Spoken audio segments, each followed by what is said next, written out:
FIR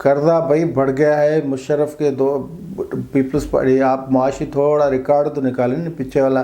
Zardari کے دور میں قرضہ $5 ارب بڑھا تھا, نواز شریف کے دور میں $10 ارب بڑھا تھا. آپ کے یہ 2 سال ہوئے اس میں آپ کا کتنا $20 ارب سے بھی زیادہ تجاوز کر گیا قرضہ.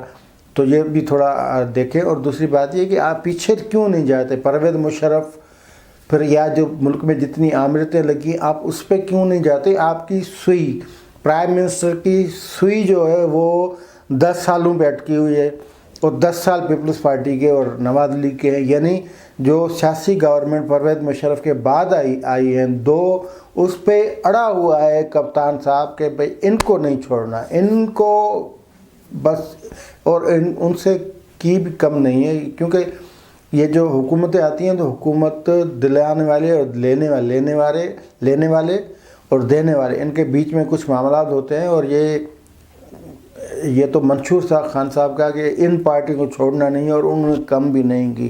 بہرحال ان کا کہنا ہے کہ پرویز مشرف نے NRO کیا لیکن میں NRO نہیں کروں گا, اور اس سے بڑی بات جو کی ہے وہ زبردست ہے. اس کے آثار نظر آ رہے ہیں, اور بھانپ گئے ہیں میرے خیال میں وزیر اعظم صاحب کے. اب صورتحال ایسی ہے تو بہتر ہے کہ بات پہلے کی جائے, اور بہانہ بنایا جائے یہ کہ میں نے NRO نہیں دیا, کرسی چھوڑ دی. تو وزیر اعظم نے اپنے انٹرویو میں یہی کہا ہے کہ میں NRO نہیں دوں گا اپوزیشن کو, اگر کرسی چھوڑنا پڑی تو چھوڑ جاؤں گا. یہ بات نوٹ کرنے جیسی ہے, کرسی چھوڑنا پڑی تو چھوڑ جاؤں گا لیکن NRO نہیں دوں گا. ہم اپنی بات NRO سے شروع کرتے ہیں. جتنے بھی پولیٹیکل فرم رکھتے ہیں پاکستان کے لوگ, پاکستانی سوسائٹی کے لوگ, انہیں پتہ ہے پاکستان میں سب سے زیادہ جو حکمرانی کی ہے وہ آمروں نے کی ہے. سویلین گورنمنٹس جتنی بھی آئی ہیں, اور پاکستان کی تاریخ میں سب سے جتنے بھی وزیر اعظم آئے ان میں سے ایک وزیر اعظم نے بھی اپنا جو ہے وہ اپنی مدت وہ پوری نہیں کی. سب کے سب برطرف کر دیے گئے ہیں. پھر کسی کو دوسری قسط میں مار دیا گیا, کسی کو پھانسی پہ لٹکا دیا گیا, کسی کو جلا وطن کر دیا گیا, لیکن مدت کسی نے جو اپنی مکمل نہیں کی. ایک بات یہ. دوسری بات یہ ہے کہ یہ جو NRO دینے والے ہوتے ہیں نا, وہ وہی ہوتے ہیں جو کسی کو وزیر اعظم کی کرسی پہ بٹھاتے ہیں. اب وزیر اعظم کی کرسی پہ جب کچھ قوت رکھنے والی سیاسی قوتوں کے جو سربراہ ہیں ان کو بٹھاتے ہیں تو وہ کچھ نہ کچھ بارگیننگ بھی کرتے ہیں. لیکن خان صاحب کا ایشو تو ہم اب کیا کہیں, ہمیں تو پرویز مشرف نے ایک انٹرویو میں بتا دیا تھا کہ جو عمران خان نے 2002 والے الیکشن میں کہا تھا کہ بھائی میں تو آ رہا ہوں, مجھے 100 سیٹیں دیں یا 90 سیٹیں دیں.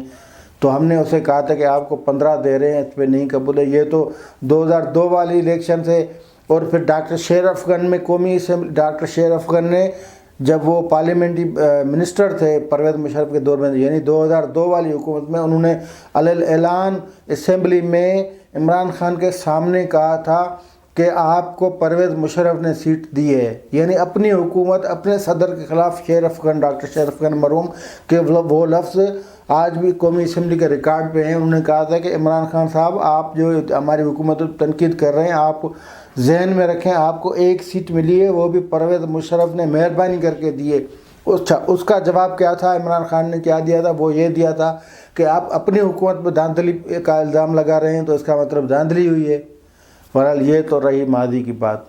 تو یہ جو NRO والی بات ہے, یہ NRO پہلی بات تو NRO کیا اپوزیشن کیا ڈیمانڈز آپ سے تو کر ہی نہیں رہی ہے نا. اپوزیشن ڈیمانڈ یہی کر رہی ہے کہ بھائی آپ کو جنہوں نے لایا ہے ان سے ہمارا جھگڑا ہے, اور اسٹیبلشمنٹ ساری صورتحال کی جو ڈائریکٹ جواب دہ ہے آپ تو اس میں ہیں بھی نہیں, اور آپ کا تو اختیار تقریباً کئی ماہ پہلے ختم ہو چکے ہیں. آپ تو اب بس سٹیزن پورٹل کا افتتاح کریں, کسی ٹنل کا کریں, کسی پہلے افتتاح ہوئے منصوبے پہ تختی لگا دیں آپ کے اختیارات پہ, اور کچھ بھی نہیں رہا. تو NRO کی بات تو الگ ہے.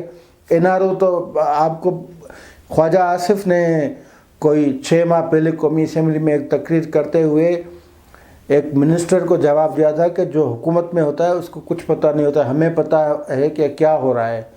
تو یہ بات ان کی درست ہے کہ خان صاحب کے وزیر ہوں، مشیر ہوں، ان کو تھوڑا وہ پتہ نہیں ہوتا جو جنہوں نے سیاست میں نا اپنی زندگی دے دی ہے۔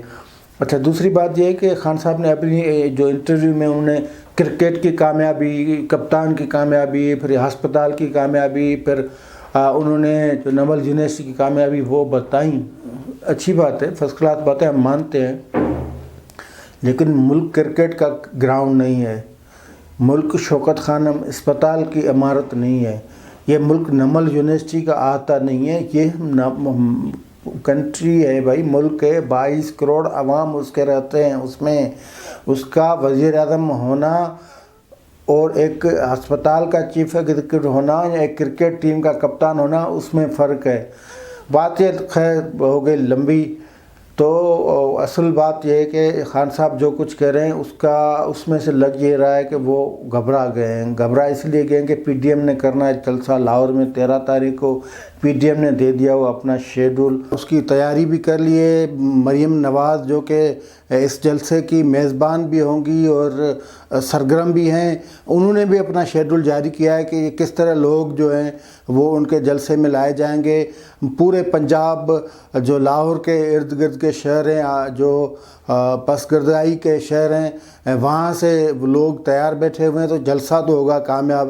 اب دوسری بات جو عمران خان صاحب نے کی ہے کہ میں کرسی چھوڑ دوں گا، این آر او نہیں دوں گا، تو بھئی این آر او مانگ کوئی نہیں رہا ہے، کرسی چھوڑنے کی تیاری آپ کریں، کیونکہ کرسی یوں نہیں تو یوں ہی جائے گی۔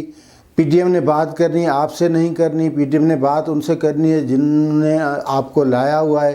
اور کیونکہ بات تو ویسے ڈائلاگ تو یہ ہوتا رہتا ہے نا، ڈائلاگ تو آپ کو جو لے کر آئے گئے، انہوں نے پتہ نہیں کیا ڈائلاگ تو کیا یا ایسے ہی لے کے آ گئے، ابھی تک ان سے یا جو بھی اقتدار میں آتا ہے ان سے ڈائلاگ ہوتا رہتا ہے، لیکن اب کی بار جو ڈائلاگ ہے نا وہ ڈائلاگ کچھ اور قسم کا ہو، اور یا تو ہوگا ڈائلاگ یا ہوگا اسلام آباد میں مارچ۔ اسلام آباد میں مارچ ہوگا تو صورتحال ہوگی خراب، اور صورتحال کو خراب روکنے کے لیے جس طرح بیچ میں آ جاتی ہیں کچھ قوتیں، مداخلت کرتی ہیں اور پھر یہ معاملات طے ہوتے ہیں، وہ معاملات اگر طے ہو گئے پھر بھی آپ کو نہیں رہنا ہے، کوئی بھی صورت ہو، پھر جو الیکشن ہو یا ان ہاؤس چینج ہو، بہرحال صورتحال کچھ اس طرح کے ہے کہ آپ کے جو ہے نا وہ ہو گیا ٹائم گھبرانے کا نا، تو آپ اب سے تیاری شروع کریں۔ میرے خیال میں یہ پریکٹس آپ کر رہے ہیں، اور یہ جو کہہ رہے ہیں کہ مجھے جانا پڑا، تو یہ دیں گے آپ آخر میں ایکسکیوز